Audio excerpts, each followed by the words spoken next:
Agora, a gente vai contar a história da morte trágica e misteriosa do Brandon. O Brandon tem 31 anos. E esse cara aqui, o Brandon, ele sempre batalhou muito, principalmente como motoboy. E ele trabalha numa pastelaria. E ele precisa ganhar um dinheiro porque ele cuida de um filho pequeno. E ele comprou uma moto de um amigo próximo, só que ele teve problemas com essa moto. A moto tinha umas multas, ele não conseguiu pagar, aí a moto foi apreendida, e aí você tem que pagar o guincho, depois vai para o pátio, você tem que pagar a diária do pátio. Virou um pamparrão, como falava antigamente. E ele não tinha dinheiro para pagar. E ele não pode ficar sem trabalhar, senão ele não consegue sustentar o filho. O que ele fez? Ele pediu dinheiro para um amigo para liberar a moto. O amigo emprestou o dinheiro, ele foi lá e tirou a moto. E começou a trabalhar. E ele combinou de pagar por mês esse amigo. Só que chegou o mês agora, ele acabou atrasando as parcelas. E aí a família diz que o Brandon começou a receber ameaças, o amigo começou a cobrar, e ele falou que ele não tinha dinheiro, e esse amigo falou, ou paga ou paga. E aí ele saiu para fazer uma entrega numa área isolada, e ele ficou com medo. O que ele fez? Pediu para um amigo ir com ele. E ele tinha razão. Olha o lugar. Quando os dois chegam lá, não encontram um endereço, era uma emboscada. O Brandon manda uma mensagem para o cliente, ele falou, vim fazer a entrega aqui do pastel. Minutos depois, aparecem 3 homens em 2 motos, um deles armado, pede para o Brandon se deitar no chão e faz os disparos fatais. Os bandidos fogem em seguida, levando a moto e o celular de Brandon. Teria sido um latrocínio, um roubo seguido de morte? Ou uma execução extremamente bem planejada? O Leonardo Lara conta essa história pra gente direto de Ibiúna, interior de São Paulo. A morte do Brandon tem a ver com a dívida ou tem a ver com uma outra dívida dele? Reportagem na tela, o mistério está no ar. A entrega de pastel nesta rua seria o último serviço do dia, mas acabou se revelando uma emboscada.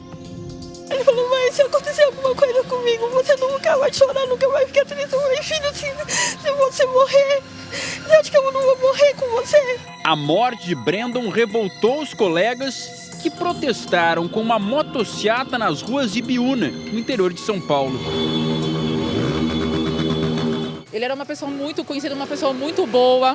Ele ajudava todo mundo mesmo ele ajudava. E para acontecer isso, não precisava matar ele. A família revela o provável motivo da execução. Brandon estaria sofrendo ameaças por conta de uma dívida de R$9 mil. Ele pegou o dinheiro com um amigo para pagar as multas da moto que estava apreendida. 9 mil de multas e mais o pátio. Só que as multas não eram do seu filho apenas. Tinha multa do antigo proprietário, que foi esse que começou a cobrar. Ele queria que pagasse até as multas deles que ele pegou e meu filho tinha que pagar a multa dele também. E a multa do meu filho. E logo começaram as cobranças. Aqui o credor afirma: vou pensar de outra forma e não vai ser legal a minha ação. O suspeito mandava mensagens ameaçadoras para toda a família. Mandou para mim, mandou para ela e mandou para minha outra filha, só que elas apagaram. Ele estava assim, muito assustado, ele comentava comigo, ele ia na minha casa, teve um dia de uma entrega que ele suspeitou que tinha uma pessoa seguindo ele, ele foi para minha casa. Ao chegar nesse local da suposta encomenda do pastel, Brandon não localizou o endereço exato. Na inocência, enviou a localização para o celular do suposto cliente. Só que ninguém chegou para pegar o pastel. Mandaram ele voltar embora, que podia ser, sei lá, um assalto, alguma coisa. Aí o meu irmão não, aí disse que essa pessoa, tal de Ferreira, respondeu falando assim, eu já tô indo aí. Aí o meu irmão mandou a localização que ele estava, aí chegaram e mataram o meu irmão. O tal Ferreira era supostamente o cliente do pastel. Isso, é o cliente do pastel. Na verdade, o assassino. O assassino. A pessoa que fez isso não é gente, é um monstro. O Brandon já trabalhava há anos como motoboy, durante o dia em restaurantes e à noite na pastelaria. Conhecia muito bem cada rua aqui da cidade, por isso não ia mais sozinho a alguns bairros, desde que começou a receber as ameaças. Ele convidava sempre um amigo para ir junto, tanto que no dia da tragédia estava acompanhado. Uma testemunha importante para a polícia entender o que realmente aconteceu. O amigo que estava na garupa da moto contou que os 3 bandidos estavam em 2 motos e já teriam sido identificados pela polícia. Os nomes são mantidos em sigilo para não atrapalhar as investigações. Segundo a família, o autor das ameaças dos últimos meses era considerado amigo de Brandon até o dia em que emprestou os R$9.000. Quando ele sofreu acidente, meu irmão socorreu ele no hospital, ele dormiu em casa, minha mãe tratou ele como um filho. Tanto que emprestou dinheiro para depois cobrar.